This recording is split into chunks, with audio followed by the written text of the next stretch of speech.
Vérifie le déploiement de l'antenne. Non, c'est bon pour l'antenne. Bonjour et bienvenue à Douai, au 41e régiment de transmission pour ce nouveau numéro du Journal de la Défense. Les transmissions fêtent cette année leurs 70 ans, l'occasion pour nous de parler de cette arme. Bonjour colonel, vous commandez ce régiment, alors quelles sont ses principales missions ?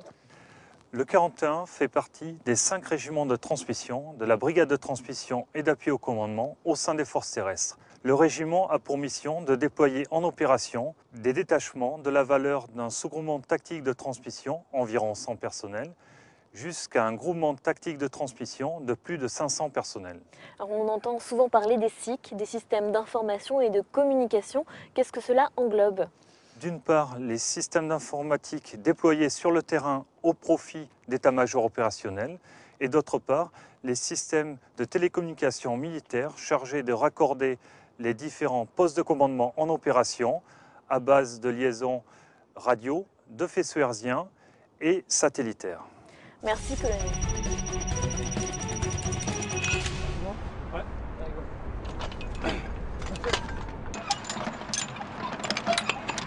Le 41e régiment de transmission dispose de nombreux moyens de communication et notamment des antennes CHF comme celle-ci. Des antennes à faisceaux hertziens, elles permettent d'établir des liaisons à haut débit, leur portée pouvant atteindre 50 km.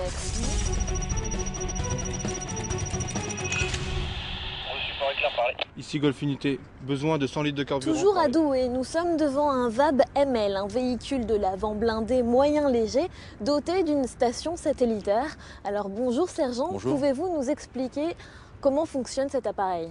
Le VAMML est une station tactique qui permet de communiquer via tout type de satellite militaire.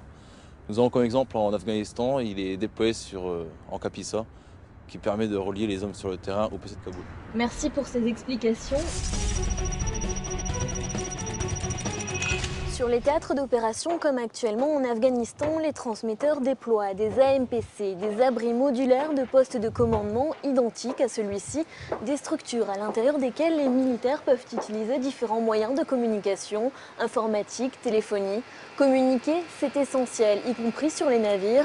Le 41e régiment de transmission a d'ailleurs travaillé sur le Dixmude, le 3e bâtiment de projection et de commandement de la Marine nationale. Il vient juste d'être admis en service actif.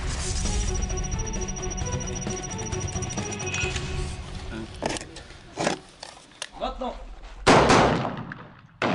Dans tous les régiments, il y a des activités incontournables. L'instruction sur le tir de combat au FAMAS en fait partie.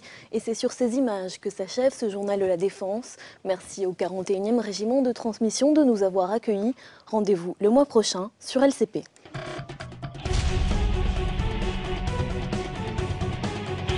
Le feu 2 terminé.